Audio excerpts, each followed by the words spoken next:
ஜெய் ஸ்ரீராம்.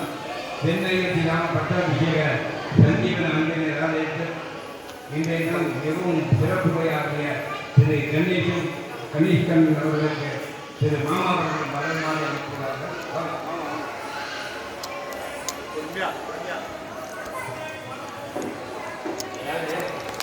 அவர் சொன்ன மாதிரி இந்த பூமி வந்து புண்ணிய பூமின்னு தான் சொல்லலாம்.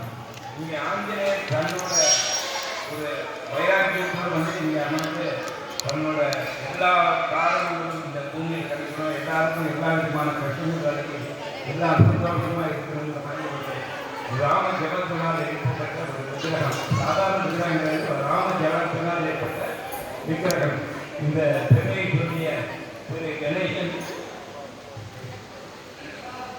கணேஷ் கண்ணன் அவர்களுக்கு இந்த பொருளாதார பொருட்களும்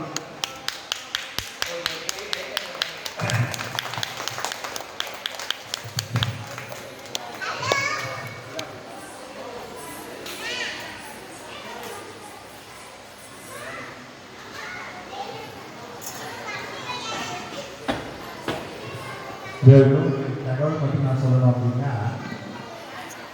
அப்பா அம்மாவையும் பிரதிஷ்டை பண்ணணும்னு மாமா கணவர் வந்து சொல்லி அப்பா அம்மா பிரதிஷ்டை பண்ணி இங்கே பார்க்கலாம். இந்த பக்கமும் இருக்கார். இந்த பக்கம் பார்த்தீங்க அப்படின்னா அவருடைய அப்பா இருப்பார், அந்த அம்மா இருக்கா பாருங்கோ, அஞ்சனா தேவி இருக்கா. நீங்கள் உள்ளே போகும்போது பாருங்க, என்னோட தாழ்மையான வேண்டுகோள் மேடையை குறித்து இதை சொல்லக்கூடாது. இந்த கோவிலை பார்க்கறதுக்கு 1 மணி நேரம் ஆகும். ஒரு சிலையும் நீங்கள் ரசிக்கணும். தயவு செஞ்சு மாமாவோட அனுமதியோட நான் கேட்டுக்கிறேன். செல்போனை பாக்கெட்டில் வச்சுட்டு முதல் ரவுண்டு வாங்க, 2வது ரவுண்டு உங்கள் குழந்தைகளுக்குலாம் காட்டுங்க, 3வது ரவுண்டில் வேணும்னா செல்லில் படம் எடுத்துக்கலாம், இல்லைன்னா எடுக்காது. தயவு செஞ்சு எடுக்காதுங்க. ஒரு இடத்தையும் பாருங்க, மேலெல்லாம் பாருங்க, நவகிரகம் இருக்கும். எங்கெங்கெங்கோ வரா.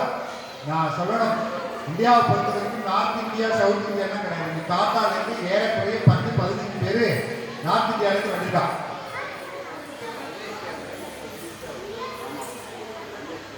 உலக நாடுகளெல்லாம் பிரசித்தம் பெற்றது. என்ன அப்படின்னா, மலேசியாவிலிருந்து வந்து இந்த சந்தோஷத்துக்கு இங்கே வந்து நடந்துதான். அங்கேயே ஆங்கிலேயர் நம்ம அன்பு செய்தி அன்றைக்கே பார்த்தீங்கன்னா யாரோ கேட்டுட்டு ஒருத்தர் மலேசியாவிலேருந்து ஒருத்தர் இருந்தார். ஒவ்வொருத்தரையும் பார்க்கணும். நீங்கள் பார்த்துட்டு நமக்காக தான் இந்த 48 நாளும் இந்த இன்னிசை கச்சேரி ஏற்பாடு பண்ணியிருக்கா. வீட்டில் போய் என்ன பண்ண போகிறோம்? அதே டிவி, அதே செல்லு தானே. ஒரு மணி நேரம் இங்கே டைம் ஸ்பெண்ட் பண்ணுவோமே. இந்த இடத்துல இருக்கிறதுக்கு பூர்வ ஜென்மாந்திர புண்ணியம் பண்ணியிருக்கணும் இல்லையா? அப்படி ஒரு சன்னதியும் பாருங்க. ஒரு சன்னதியை சொல்லணும். அந்த முக லட்சணம்ங்கிறது என்னன்னா, பார்த்து பார்த்து பார்த்து அந்த ஆஞ்சநேயரை ரசிக்கணும். எப்படி ரசிக்கணும் தெரியுமா? இந்த இடத்துல நின்றுட்டு ஒரு தடவை ரசிக்கணும், இங்கே நிற்கணும். ராமருக்கு நேராக நின்றுட்டு ஆஞ்சநேயரை சேவிக்கணும். ஏன் சேவிக்கணும் தெரியுமா? ராமா ஒன்னையும் பார்த்துட்டேன், தாசனா அங்கே நிற்கிறாருன்னு நீங்கள் சொன்னீங்கன்னா அவர் காதில் விடலைன்னாலும் இவர் கேட்டு அவர்கிட்ட சொல்லுவாராம். அப்படிதான் ராமரை நம்ம ரசிக்கணும். எங்க பார்த்தாலும் பிரத்யட்சமா இருக்கா. அதெல்லாம் பார்த்துட்டு வரும்பொழுதும் போகும்பொழுதும் அவர்கிட்ட சொல்லிட்டு போனோம் அப்படின்னா இதை விட ஒரு வசதியான இடம் எங்கேயும் கிடைக்க போறதில்ல. மலேசியாவிலிருந்து அவர் இங்கே பாருங்க, இங்கே நிற்கிறவா எல்லாருமே இவராக இருக்கட்டும். இதுதான் யூடியூப் சேனல் நான் சொன்னேன் இல்லையா, தென்னையோதின்னு ஒரு கம்யூனிட்டி இருக்கு. நீங்கள் பர்சனலாக அவர்கிட்ட கேட்டு அதில் கனெக்ட் ஆகிக்கோங்க. யாராருக்கோ அவர் நமக்காக நல்லது செய்கிறார், அந்த நல்லதை 4 பேருக்கு நம்ம செய்யணும் அப்படிங்கிறது இவர் நிரூபணம் செஞ்சது. எல்லாருமே இங்கே இருக்கிறவா தான் சொல்லணும். இந்த கோவிலுக்கு வரவா யாரும் ஒரே தடவை வந்துட்டு சுற்றிட்டு உட்காராதுங்க. 3 ரவுண்டு வாங்கோ, ஒரு சன்னதியாக பாருங்கோ. நமக்காக படைக்கப்பட்டிருக்கு. ஏன்னா இதனுடைய வளர்ச்சியை நாங்கள்லாம் கண்கூடாக பார்த்துருக்கோம். அப்படிப்பட்ட அற்புதமான கோவிலை ரசிக்கணும். அப்படி அதை அனுபவிக்கணும். ரசிக்கப்படாது, அனுபவிக்கணும். அவரோட சமகாலத்தில் நம்ம இருக்கணுங்கிறது நம்மளுக்கு பூர்வ ஜென்மாந்திர சுக்கிருத்து. அது நம்ம பண்ணின புண்ணியம். அப்படிப்பட்ட புண்ணியத்தில் நீங்கள் அந்த அவர் தேர்ந்து கொடுக்கக்கூடிய அந்த குங்குமத்தெல்லாம் பத்திரமா வச்சுக்கணும். எவ்வளவு பெரிய திருஷ்டியும் அழிச்சுப்பட முடியும்.